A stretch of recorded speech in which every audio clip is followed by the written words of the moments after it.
Buenos días. Vamos a iniciar.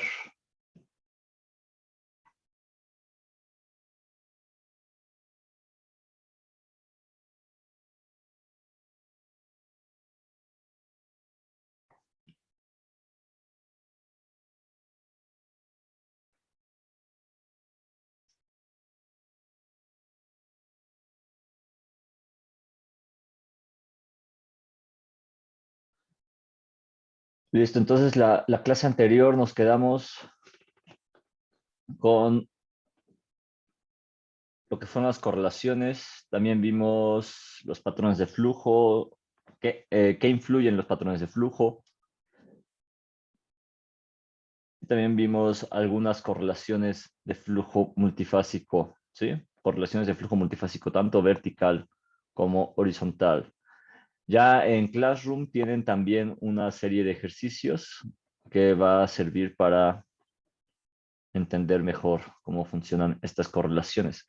Si tienen alguna duda, si tienen también que consultar alguna bibliografía, también pueden consultar un cuaderno de ejercicios que es el de productividad de pozos. Déjenme ver si está por aquí.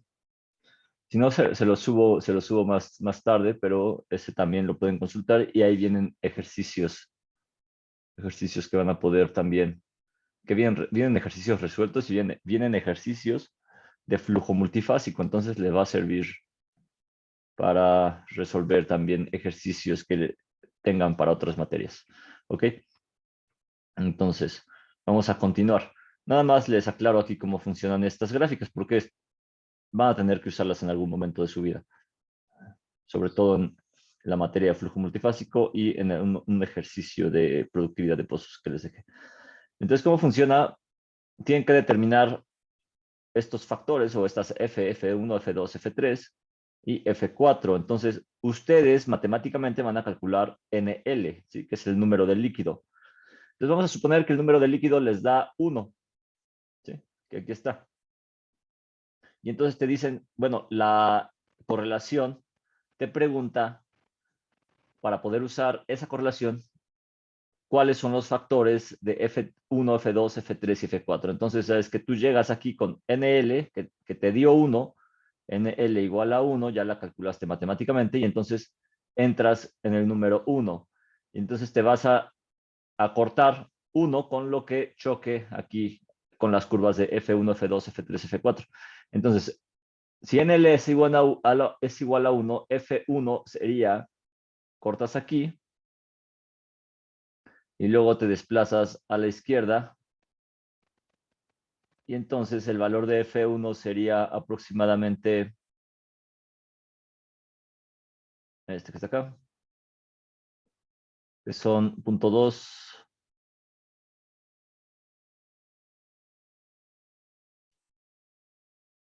este va de 2 en 2, 0.2, 0.4, 0.6, 0.8, 1, 1.2 más o menos sería este, 1.2.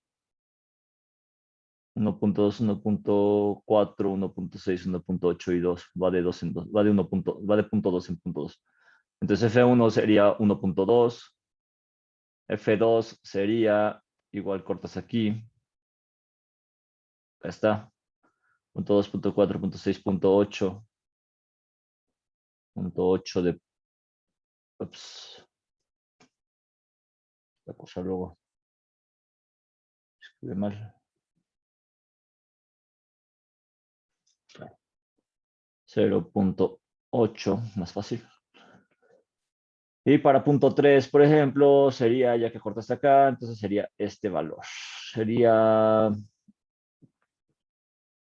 va de 2, 3, 4, va de 2. Llegas al 1, el 1 está aquí. Luego para 2, este sería como 2, como 3.5. 3.5 y luego para F4 pues sería 1.2, 1.46, 1.6 aproximadamente. Sí. Y así es como cortan. Y luego estos factores, esta F1, F2, F3, son los que ya utilizarían en la correlación. Entonces, en realidad no es difícil. Las correlaciones prácticamente son como seguir pasos secuenciales. Nada más el asunto, pues sí es entender cuáles son los factores que tienes que aplicar, ¿no? Adelante, Ulises. Profe, una duda. ¿F4 no se le iría con los valores de la derecha? Ah, cierto, cierto. Tienes toda la razón, Ulises. Ya andaba regando. Vamos a quitar esto. Olvídenlo. Tienes toda la razón, Ulises. Sí, este 4, como está acá el factor 4, entonces este más bien sería hacia el otro lado. Perfecto, Ulises. Tienes una participación más. Ah, entonces aquí sería pues 55 aproximadamente, ¿no? Listo. 55 y los valores de acá serían F1, F2, F3 y del lado derecho F4. ¿Ok? Entonces ahora sí. Gracias, Ulises. Entonces, ¿ahora qué sigue? Calculamos ya las caídas de presión en la tubería de producción, calculamos las caídas de presión en la línea de descarga, pero ¿qué seguiría? Seguiría lo que ya hemos visto, que esto lo vimos en la clase, en las primeras clases, que es cómo calculamos la caída de presión en el yacimiento. Pues es muy sencillo, ¿no? Es el índice de comportamiento de afluencia, que de hecho de esto va a ser el examen. Entonces, pues de hecho aquí no hay como ya mayor duda, ¿no? Sabemos que tenemos que graficar la PWF contra el gasto. Entonces nos dan una PWF o una PWF medida, que yo fui al pozo directamente y la medí con mi línea de acero y metí un sensor y lo medí en el fondo y en superficie yo estuve midiendo con mi separador multifásico y entonces tengo ahí una QO. Entonces vamos a suponer que sea este puntito. Entonces a partir de este punto yo tengo diferentes modelos, por ejemplo, Darcy Vogel, Darcy radial, Darcy lineal, tengo Fetkovich, tengo Jones, tengo eh, Vogel general, digo, IPR generalizado. Entonces tengo varios, ¿no? Entonces, y hay más. Algunos también se los dejé de tarea en la serie. Entonces ahí están estos Darcy, Vogel, Fetkovich, etcétera. Y entonces a partir de ahí yo voy a trazar una curva de IPR, ¿sí? Entonces, ¿cómo trazo esa curva de IPR? Pues es la relación. Cuando yo tenga una PWS, perdón, cuando tengo una PWS aquí, una PWS, que es la presión estática, yo voy a tener un gasto cero, ¿no? Pero cuando esa PWS vaya disminuyendo o cuando empiece a fluir, pues ya va a ser una PWF. Y eso va a ser diferentes gastos. ¿Ok? Hasta llegar al QO, QO max. ¿Listo? Perfecto. Entonces, ya que tenga yo mi relación de puntos, PWF contra gasto, entonces ahora sí voy a trazar la curva de IPR. ¿Sí? En donde esto va a ser el QO max. O sea, ok, entonces aquí hay algunos ejemplos de los que ya habíamos visto. IP, Vogel, Fetkovich, Jones y el estado pseudoestacionario también, que es en donde ya involucras el gasto para un estado en flujo pseudoestacionario. ¿Vale? Entonces, índice de productividad, recordemos que era cuando teníamos un yacimiento bajo saturado. Aquí hay un ejercicio, ya hicimos varios, entonces no tendría mucho sentido, pero realizarlo, pero pues aquí viene la solución de este ejercicio. Y luego viene la ecuación de Vogel también. Sí, esto es meramente un repaso de lo que ya vimos. Algunas consideraciones que hizo Vogel. Vogel también, cuando ustedes estén aplicando ya estos modelos, pues tienen que darse cuenta que son modelos que están limitados. O sea, no todos los modelos son aplicables a todos los tipos de yacimientos. Aunque Vogel en apariencia es muy sencillo de aplicar, y sí podrías decir, bueno, yo con un gasto, tengo mi gasto, tengo mi PWF y tengo mi PWS, y con eso yo obtengo un índice de productividad. La realidad es que cuando ustedes están aplicando esto a nivel de campo, pues ya es otro rollo, ¿sí? O sea, no pueden llegar y decir nada más que con un gasto IPWF y PWS pueden obtener un IPR, porque cuando ustedes vayan a yacimientos naturalmente fracturados, cuando ustedes vayan a yacimientos no convencionales, cuando ustedes estén evaluando un pozo horizontal o cuando estén evaluando un pozo multifracturado, ya Vogel no es aplicable. Entonces, eso lo tienen que saber y lo tienen que entender y tienen que saber que hay otros modelos que se tienen que aplicar para obtener ese índice de productividad. De que hay modelos, sí, pero no pueden llegar y aplicar nada más, pues, cualquier modelo. O sea, tienen que entender, tienen que saber cuáles son los modelos que sí pueden aplicar y cuáles no pueden aplicar. No pueden aplicar Jones, por ejemplo. ¿Está? Este de Jones para un pozo de gas, por ejemplo. No pueden aplicar Vogel para cualquier tipo de pozos. No pueden aplicar Vogel si estás en bajo saturado. No puedes aplicar Vogel si estás en un yacimiento multifracturado. ¿Sí? Entonces todo tiene una aplicación. El punto aquí no es ver todos los modelos, sino es darles la base para que ustedes entiendan cuáles son los modelos que sí pueden aplicar y cuáles no pueden aplicar, y para que cuando ustedes vayan ahora sí, a aplicar la parte de la ingeniería petrolera, la parte de la ingeniería de producción, productividad de pozos, ya en un proyecto, pues que ustedes puedan recurrir a un libro, ustedes puedan recurrir a una fuente de investigación, a un artículo y puedan identificar cuál es el modelo que más aplica. ¿Sí?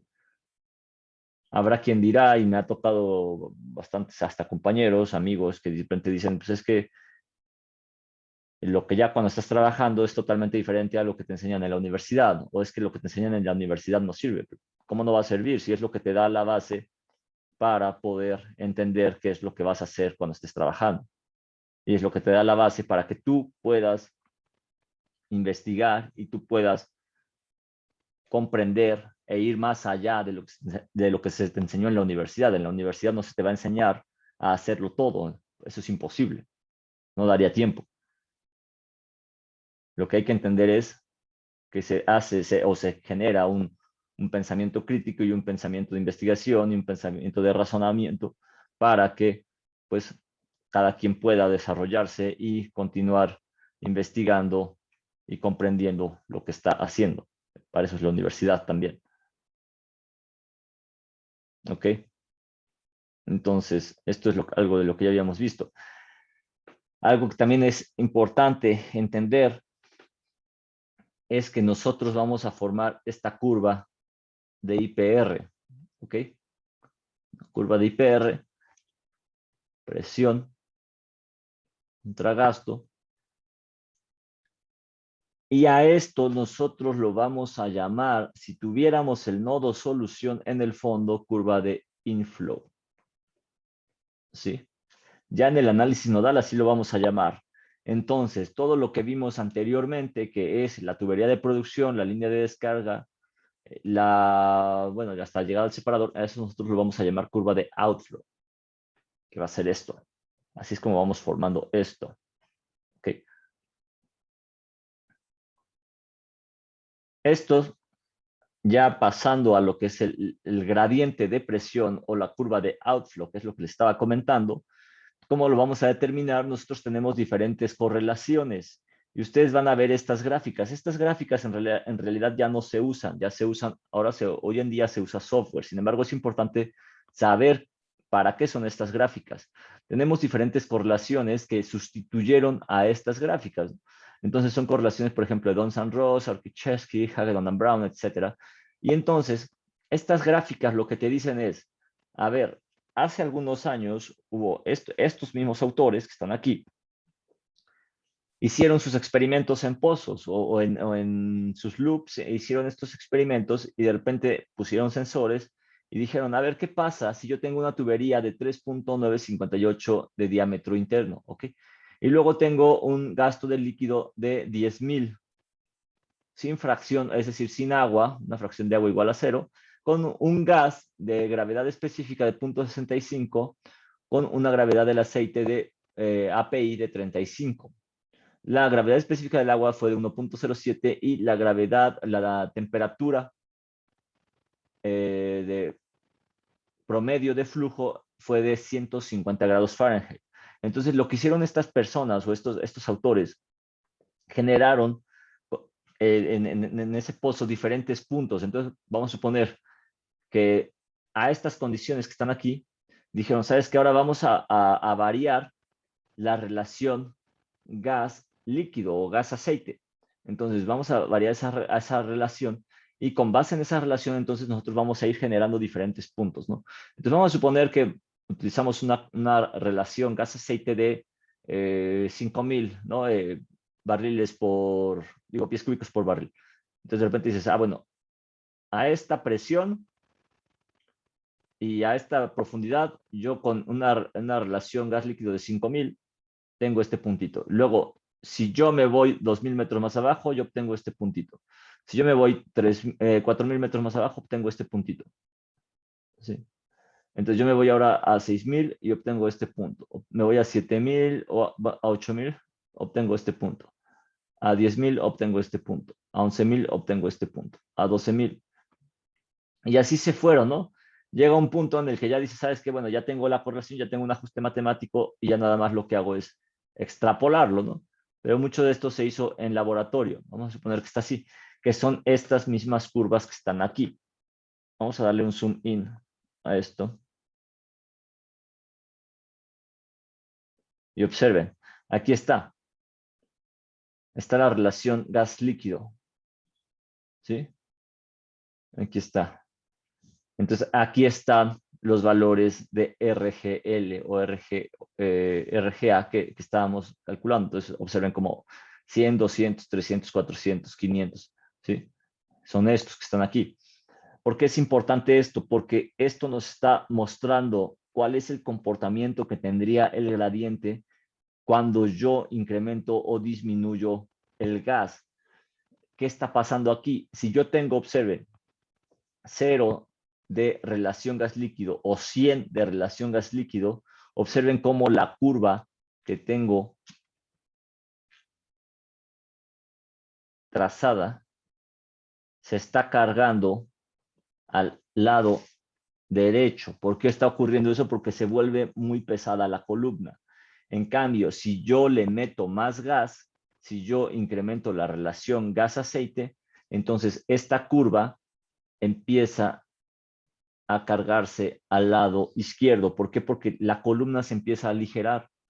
Pues porque tienes más gas. Es más fácil para el pozo. Y entonces, ¿qué ocurre? Aquí, observen, es más fácil para el pozo levantar esta columna, pero ¿qué ocurre? Vamos a suponer que yo diga, ¿sabes qué? Yo quiero calcular cuál es la presión de fondo fluyendo a los 14.000 pies de profundidad, es decir, esta parte. Entonces, vamos a calcularla con los diferentes valores de relación gas-líquido que tenemos. Observen esto que es bastante importante. Si yo quisiera calcular esto, esta presión que está acá arriba, esta presión, esta es una presión. Esto de acá, observen, presión en el eje horizontal, dice presión por 100 PSIG. Es decir, cada valor lo vas a multiplicar por 100 PSIG. Entonces tienes 3.600 PSIG, 4.000 PSIG, 4.400 PSIG, etcétera, ¿no?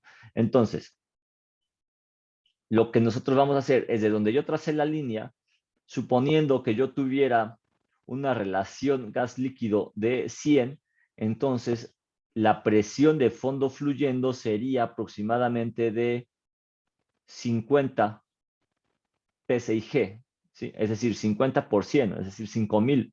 Es una presión de fondo fluyendo más alta que si yo tuviera esta relación gas líquido de 800, entonces esta de 800 sería, vamos a verlo,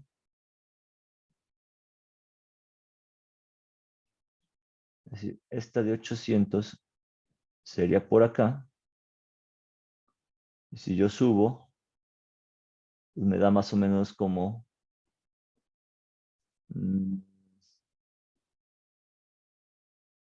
vamos a poner que sean 4100 PSIG, ¿sí?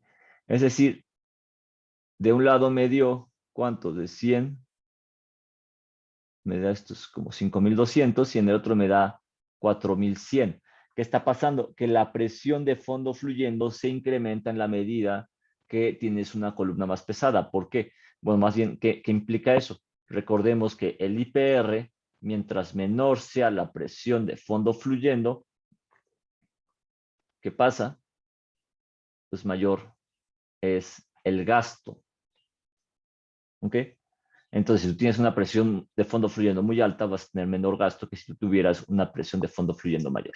Y este es uno de los conceptos más importantes porque también aquí viene algo relacionado con el gas lift. ¿Sí? Cuando ustedes vean ya en su clase de sistemas artificiales, van a ver la parte de gas lift y van a darse cuenta, bueno, pues ¿para qué le voy a inyectar ¿para qué le voy a inyectar gas? Pues para que pueda tener una columna de fluidos más ligera y eso me permita tener mayor facilidad de levantar esa columna o una menor columna de aceite o de fluidos, una columna menos pesada. Y al ser menos pesada, entonces yo puedo obtener mayor producción. ¿Sí? Eso es la parte importante. Estas curvas de gradiente, como les comenté, ya no se utilizan. Sin embargo, se llegaron a utilizar y son de mucha ayuda para comprender qué es lo que pasa cuando tú disminuyes el peso del gradiente. ¿Ok? Y esto mismo se utilizó en pozos horizontales. ¿Cómo funcionan? Pues es muy sencillo. En realidad es muy sencillo. Tú llegas y entras con una presión en cabeza de 160 psi, por ejemplo, porque esa tú la mides físicamente en el pozo, y entonces te vas a tus curvas de gradiente y le dices, bueno, a ver, entonces, ¿cuál es mi relación gas-líquido? Pues son 400, ¿no? Dices, son 400. Eso también lo mediste por un separador. Y tú ibas, bueno, antes las personas, de hecho, todavía están hay muchos libros en la facultad, bueno, hay un libro que se llama el Kermit Brown, que todavía lo usan algunos profesores, extrañamente, porque digo, está bien aprenderlo, pero ya hacer ejercicios y ejercicios de esto, pues a lo mejor es preferente a veces saber utilizar también el software, ¿no? Para entender cómo se hace y ya no utilizar nada más pues estos libros, ¿no? Pero pues es bastante bueno también comprender de dónde sale esto. Y entonces yo me acuerdo, pues llegaba mi profesor y nos mandaba por ese libro. Y entonces sacabas un librote que tenía casi 5000 páginas y entonces pues, era un libro chonchísimo y te ponías a buscar página por página. Primero, el diámetro de la tubería, ¿no? El tubing size, que es el 2.441, y luego el gasto de producción, y luego de ahí ya pues hacías un match con la gravedad específica del gas, la temperatura, los grados API del aceite, etcétera. Y a partir de ahí, entonces ahora sí ibas, ya seleccionabas la gráfica correcta y trazabas esto, ¿no? Trazabas esto, entonces decías, ¿sabes qué? ¿Cuál es la profundidad de mi pozo? Pues son aproximadamente, vamos a suponer, 10,000 pies, ¿no? Entonces llegabas, cortas con la gráfica aquí con la de la relación gas líquido, te desplazas a la izquierda y dices, bueno, ya corté con 1400 pies, ¿no? Es un desplazo. Entonces, a esos 1400 yo le sumo los 10,000 pies que les comenté. ¿Cuánto me va a dar? Pues me va a dar 14,000 pies. Entonces, me voy para acá, 14,000 pies. Entonces, yo vuelvo a trazar mi eje, bueno, me vuelvo a trazar una línea horizontal y corto nuevamente con estos 400 pies cúbicos por barril y de ahí me desplazo nuevamente hacia arriba. Entonces salió un poco choco, pero bueno. Entonces a mí me dio aproximadamente 3.800 PSI, ¿sí? 3.800 PSI. ¿Y eso para qué era? Para calcular la presión de fondo fluyendo. Eso se hacía antes. ¿Por qué? Pues porque no había software, solo había estas gráficas. Hoy en día, pues les voy a ser sincero, yo jamás he usado estas gráficas para calcularlo. Sí las he usado para comprender cómo es el comportamiento del gradiente. Observen, y acá están las relaciones gas-líquido y observen cómo estas van disminuyendo. Perdón, bueno, sí. O sea, van disminuyendo a la derecha, van incrementando a la izquierda. ¿Ok? Entonces, ¿qué ocurre? Que cuando yo ya empiezo a hacer mis trazos, ahora sí, ya calculando, porque yo tendría que calcular una caída de presión por cada gasto. Entonces yo tendría que buscar una gráfica para estos 1.000 que tengo aquí, una gráfica para 2.000, una gráfica para 3.000. Y entonces eso me iría dando una caída de presión. ¿Por qué? Porque yo tendría que hacer, a ver, tengo aquí 160 y menos estos, supongamos, 3.360, entonces me quedan, ¿cuánto? Me queda una caída de presión de 3.100, ¿no? Entonces, el delta P en la tubería de producción, es decir, en el fondo tengo 3.360 menos los 160, me quedan, o más bien me da un delta P de 3.100 PSI, ¿no? Entonces, esos 3.100 yo voy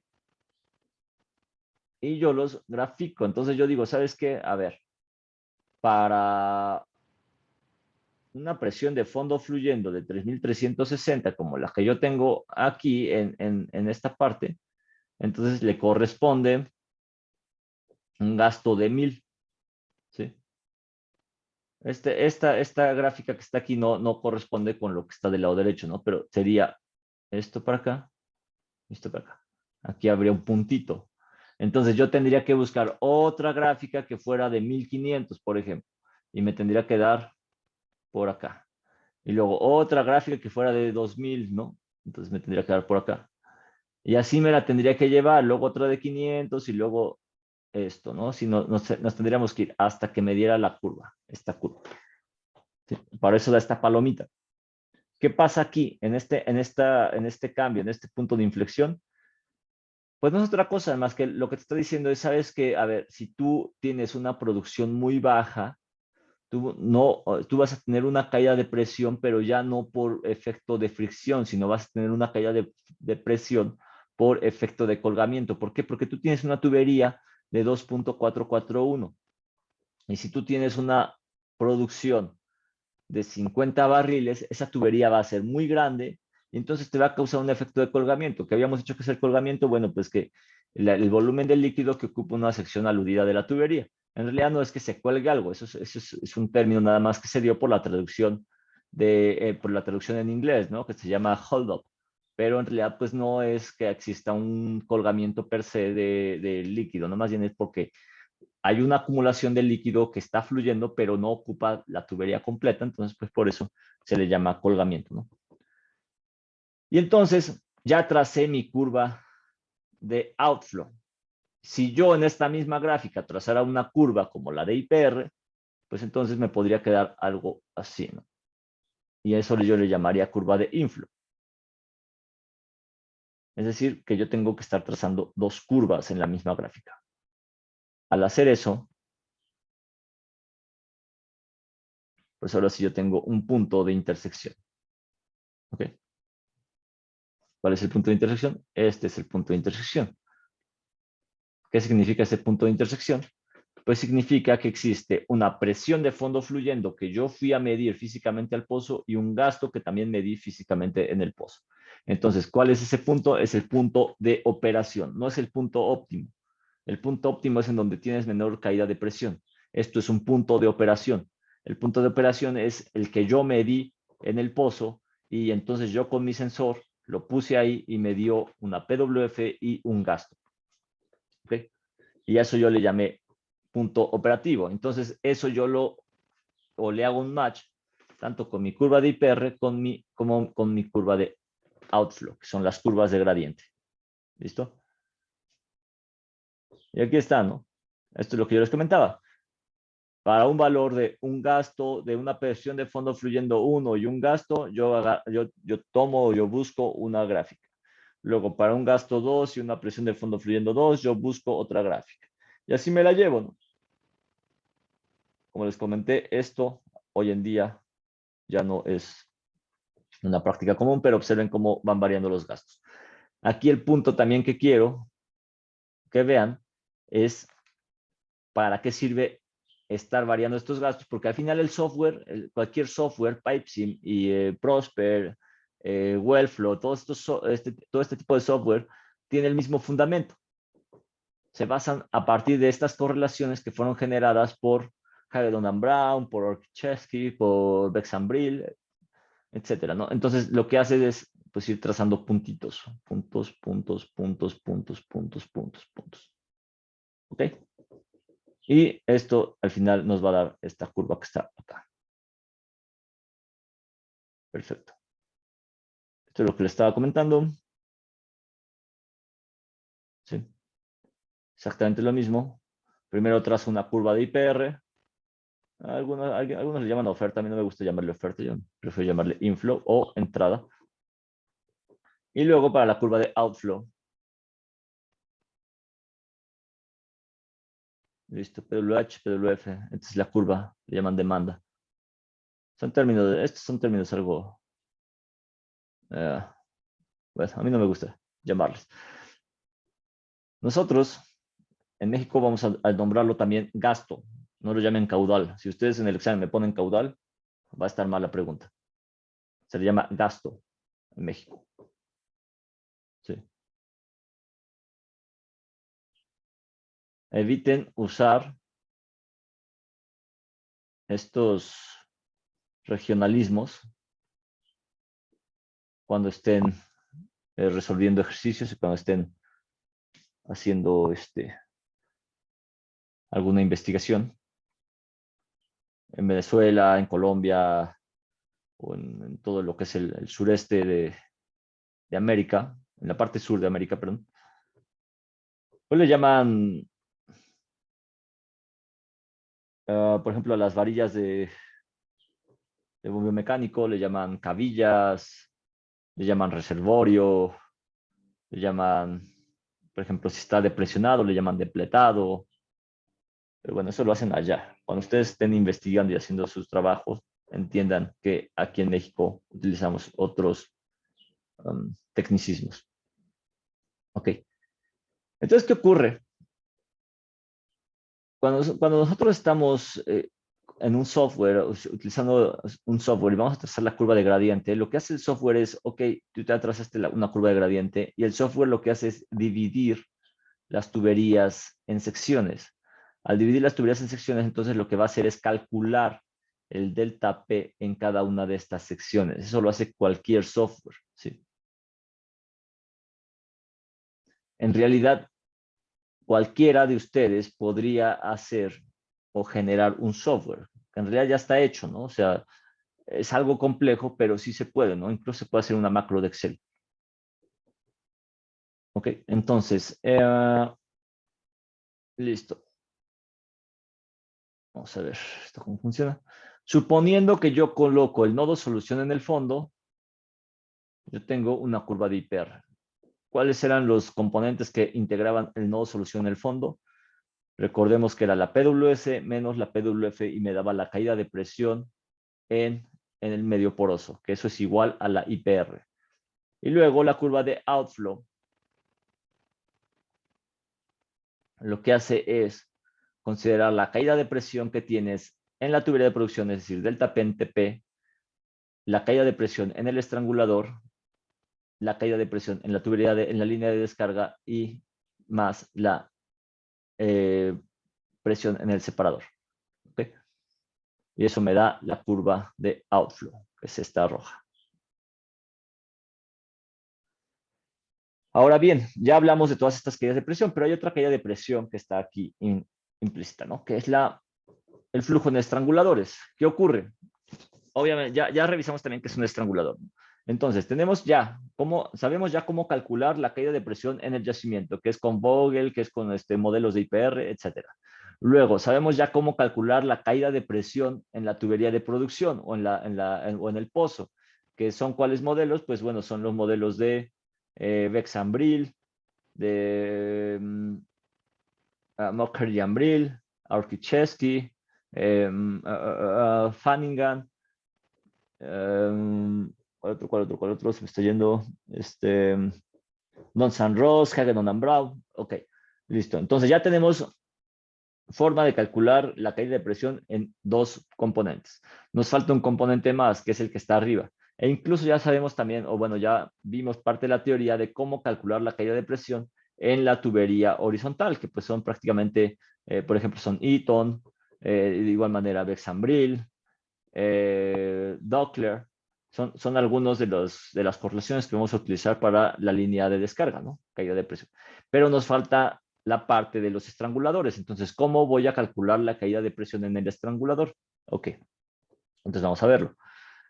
Tenemos un flujo crítico, ¿sí? Tenemos el estrangulador y nosotros, al pasar a través de este estrangulador, nosotros lo que buscamos es tener siempre flujo crítico. ¿Por qué? Porque el flujo crítico me va a permitir diferentes cosas, entre ellas evitar que los cambios que ocurren corriente abajo influyan en la parte de corriente arriba. Es decir, si yo en la batería de separación realizo alguna modificación que varíe la presión, voy a evitar con este flujo crítico que exista un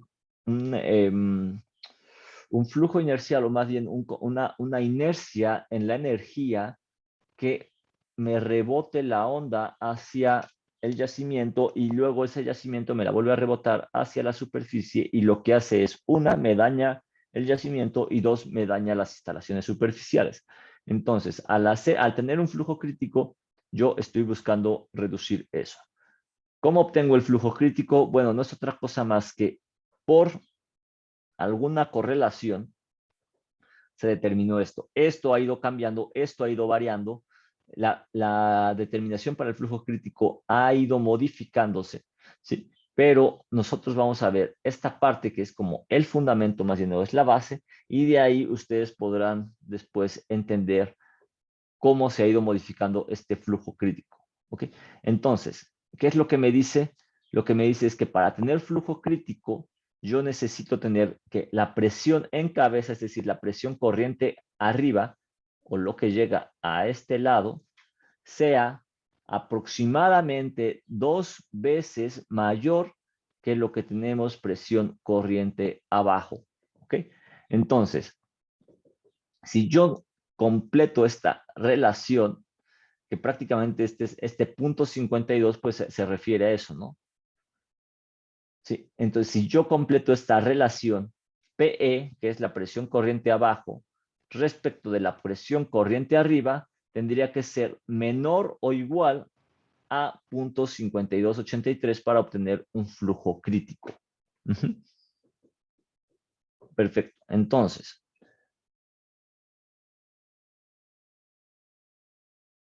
¿qué ocurre aquí? Aquí estamos haciendo un análisis. Observen cómo dice aquí presión en cabeza.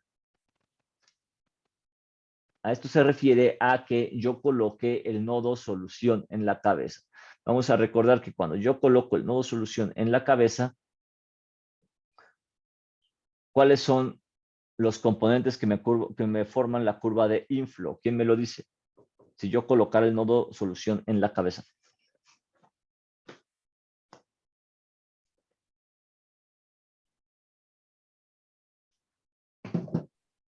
Sería la presión del yacimiento más el delta P en el yacimiento más la PWF y más el delta P en la tubería de descarga. Perfecto, Carlos. Así es. Entonces, tendríamos la presión de la PWS menos la PWF, que eso me va a dar el delta P en el yacimiento, y a la vez sería delta P en el yacimiento, delta P en el yacimiento, y también tengo la caída de presión de PWF menos PWH, ¿no? Y esto me va a dar el delta P en TP. Es decir, que a la PWS yo le puedo quitar delta PY menos delta P TP. Es decir, le quito 2. ¿Ok? Y esos componentes me forman la curva de inflow, considerando que yo tenga el nodo solución en la cabeza. Perfecto. Entonces, vamos a seguir con esto. Ahora bien, aquí me dice, ¿sabes qué? Ahora calcula cuál de estos estranguladores me permite tener un flujo crítico. Entonces, calcúlenlo ustedes, por favor, para determinar cuál es el flujo crítico. Y vamos a considerar que yo tenga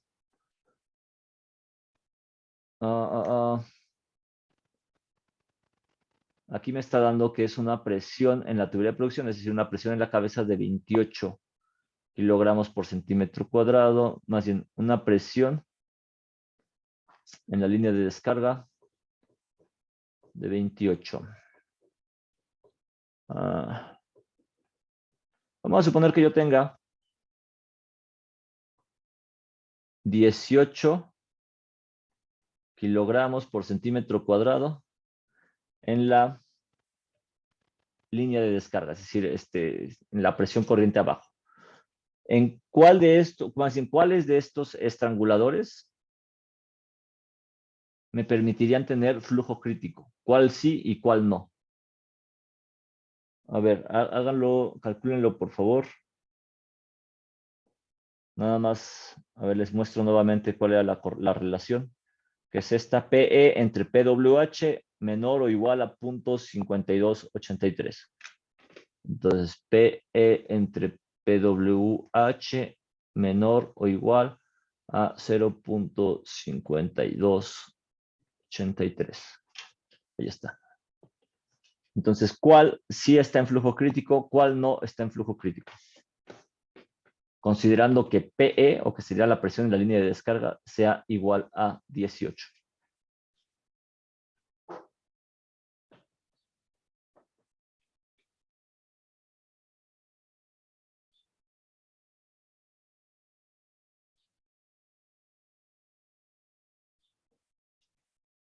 Entonces, primero calcúlenlo PE sobre 100, PE sobre 82, PE sobre 49 y PE sobre 33.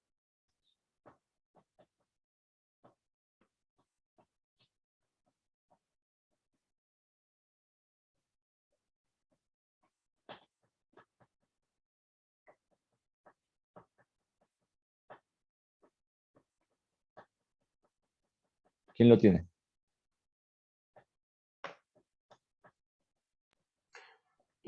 Todos son críticos menos el de 33. ¿Cuánto te da el de 33? 0.54. Ok. Este te dio 0.54. ¿Y los de arriba te dieron menores que 0.52? Sí. Ok, perfecto. Gracias, Ulises. Menores que 0.50. Es decir, todos cumplen.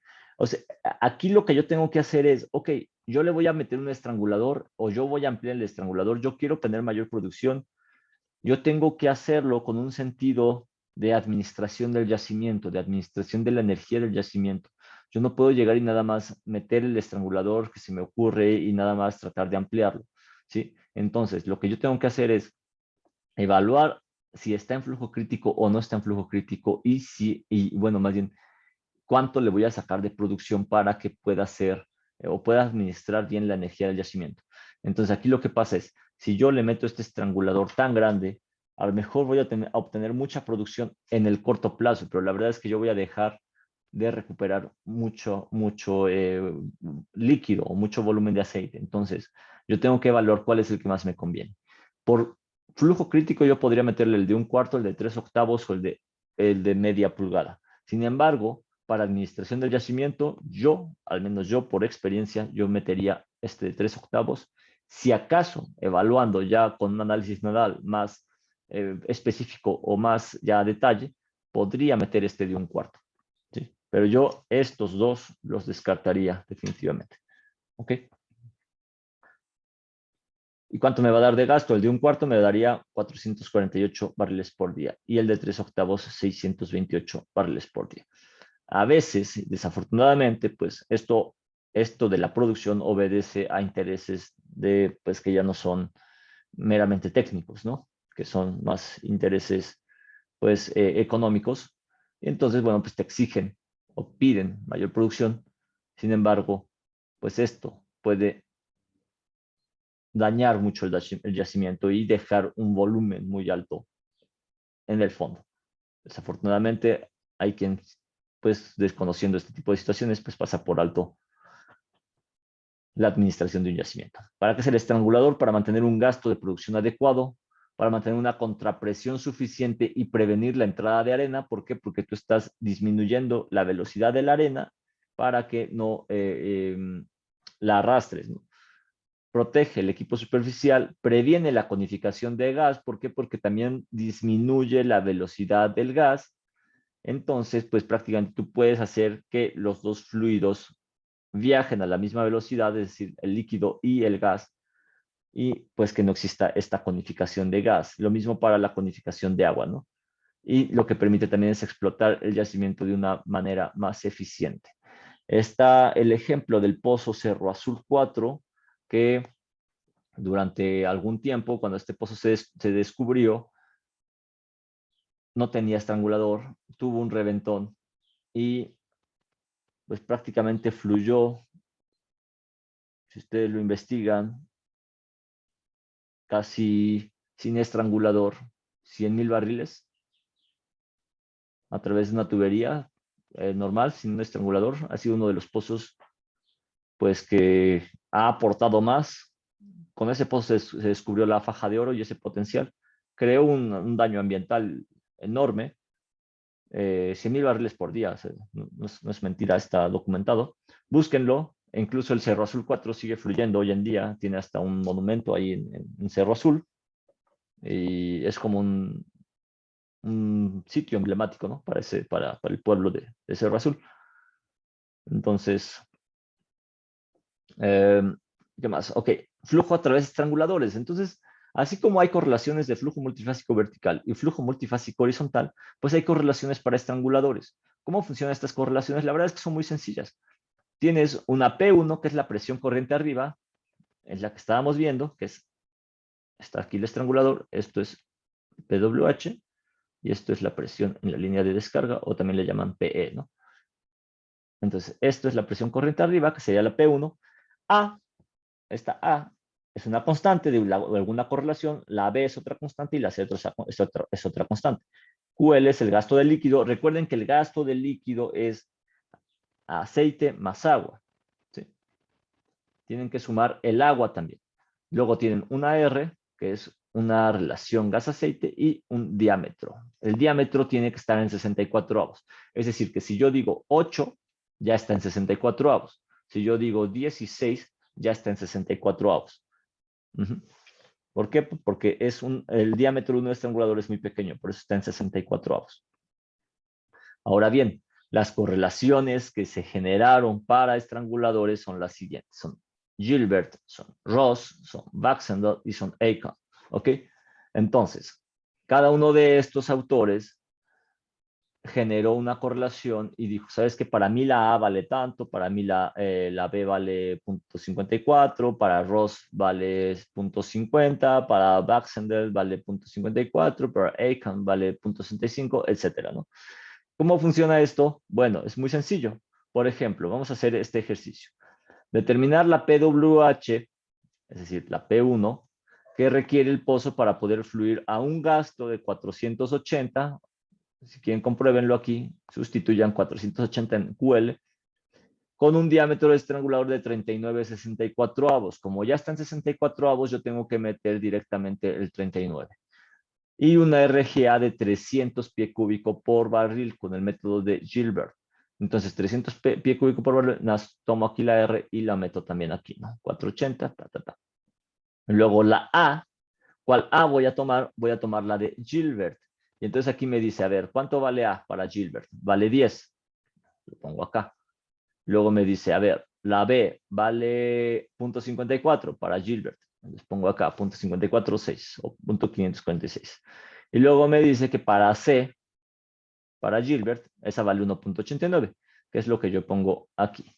Y entonces ya sustituyo y esta me va a dar la PWH, que me dio de 107.5. Es decir, PWH 107.5. Si yo tuviera, ahora, si me dice, ¿sabes qué? Bueno, pero la presión en la línea de descarga es de 25 PSI. Entonces, ahí va la pregunta. Presión en la línea de descarga es igual a 25 PSI. ¿Cuál sería el delta P que ocurriría en el estrangulador? Entonces, a ver, saquen por favor delta P en el choke. Sería 107.5 menos 25. ¿Cuánto les da?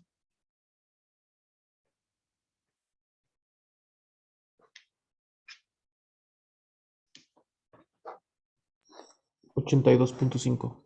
82.5. Gracias, Ulises. 82.5 de delta P, PSI. Es decir, que yo entre la presión corriente arriba y la presión corriente abajo tengo una caída de presión de 82.5 PSI, más lo que yo pierda de la línea de descarga hacia el separador. Este pozo tiene una presión muy baja, puede que deje de fluir rápido, es decir, si yo tengo mientras más alta sea la línea de descarga, la presión en la línea de descarga, pues me va a generar que haya una disminución en este gasto, ¿verdad? Entonces, para eso sirven las correlaciones a través del estrangulador. Calculo la P1 y después ya calculo la delta P. ¿Ok?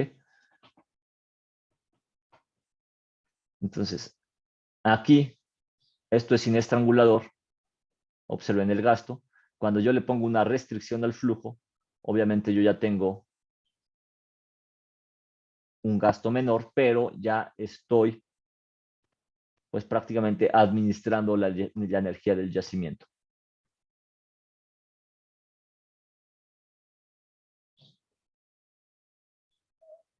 Así es como funciona. Va a pasar el flujo. Listo. Esto es un estrangulador. Así son los estranguladores. Esto es un estrangulador que es extraíble, ¿no? Es un estrangulador fijo que va en el árbol de producción. Este se atornilla, se enrosca y observen el pequeño orificio que tiene. Por eso está en 64avos, para que sea más fácil de leer, ¿no? Aquí está. Observen este pequeño orificio. Y este viene aquí, alojado, es decir, está por dentro.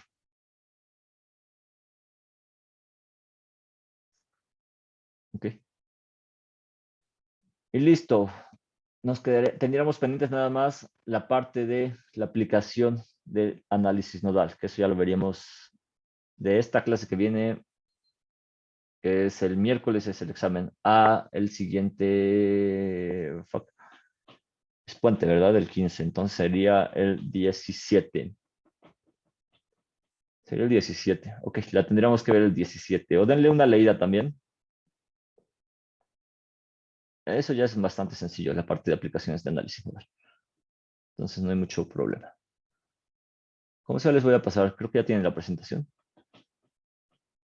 Entonces ya con esa última parte de aplicaciones de análisis nodal, ya estaríamos concluyendo lo que es análisis nodal y nos quedarían curvas de declinación y registros de producción. Es decir, dos temas. Esos ya están sencillos. Me interesaba más terminar análisis nodal en tiempo porque pues, este es un tema que van a utilizar prácticamente en el resto de sus materias. También los otros, pero los otros son más rápidos de ver. Entonces, pues vamos bien, vamos en tiempo con el temario. Nos va a dar chance de poder hacer un segundo examen. Entonces, bueno, primero preocúpense por el examen del miércoles y ya después ya vemos qué pasa. ¿Alguna pregunta? Cero preguntas. Perfecto. Estudien duro.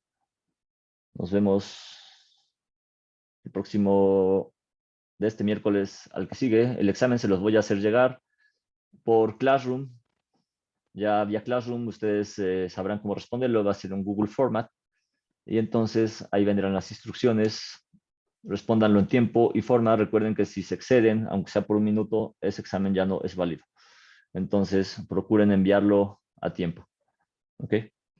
Entonces, si no hay más que decir, si no hay más preguntas, que tengan un buen día. Nos vemos próximamente. Gracias, profe, nos vemos.